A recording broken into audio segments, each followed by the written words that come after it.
Սյունիքի Սառնակոն գյուղում, որտեղ որ մենք հիմնել ենք ֆերմերային աջակցության կենտրոն, այդ կենտրոնը ամբողջ Սիսիանի տարածաշրջանին եւ Գորիսի մի մասին ապահովում է անասնաբուժական դեղերով, ծառայություններով, անասնաբուժական արհեստական սերմնավորման ծառայություններով մոտ 8 անասնաբուժներ են ընդգրկված այդ կենտրոնի շուրջ։ Նմանատիպ բազա մենք նպատակ ունենք, որ ստեղծենք Լեռնային Ղարաբաղում, որպեսզի մասնավոր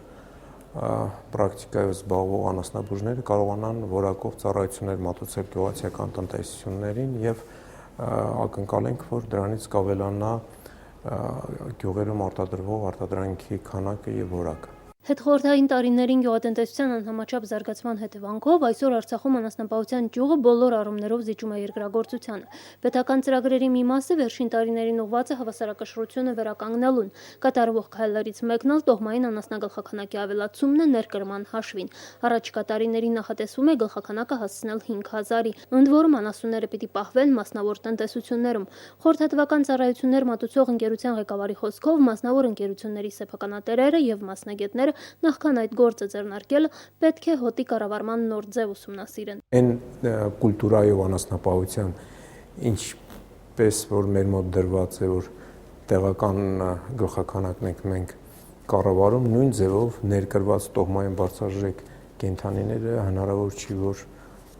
արդյունք տան։ Հունվարի 1-ից ագրոբիզնեսի եւ գյուղի զարգացման կենտրոն հիմնադրամը Արցախում անասնագլխաքանակի արհեստական սերմնավորման ծառայություններ կներդնի։ Մեր նորավարտ անասնաբուժներից երկուսը փորձուսուցում են անցել հիմնադրամի Սառնակոնքի բազայում։ Ըստ Գագիկ Սարդարյանի արդյունավետ անասնապահության հիմնական գրավականը միայն տոհմային գլխաքանակը չէ։ Անասունի գենետիկ հատկություններով պայմանավորված է արտադրողականության ընդամենը 20%-ը, մնացած 50%-ը կերային բազան է ապահովում, 30%-ը կառավարումը։ Մեր տեղական անասուններին էլ, եթե մենք լավ կերեր մատակարարենք, կերակրենք, իրանց պոտենցիալը ամբողջությամբ կբացահայտեն։ Տոհմային անասնապահության ընդլայնմանը զուգահեռ բակային տնտեսությունները պիտի զարգանան։ Գյուղացիական մանր տնտեսությունների արտադրողականության բարձրացումը կարևոր ուղղություն պիտի դառնա։ Դա պետք է լինի այդ կարևոր ուղղություններից մեկը, որպեսզի գյուղում ապրող ընտանիքները իրենք կարողանան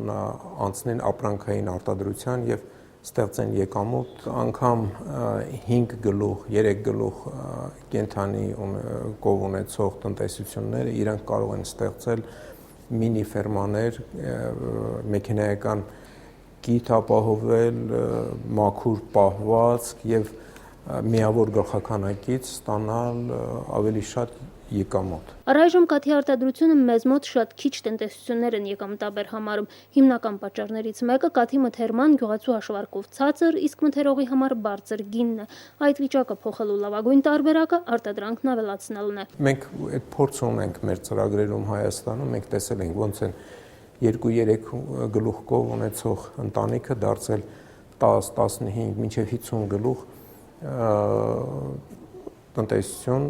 ֆերմերային տնտեսություն, որը որ այսօր միջինը մոտ 4000 լիտր կաթ են կթում եւ երբեք դրսից ներկրած անասուններով չեն աշխատում։ Տեղական գլխաքանակը բուծելով, սերմնավորելով, տոհմային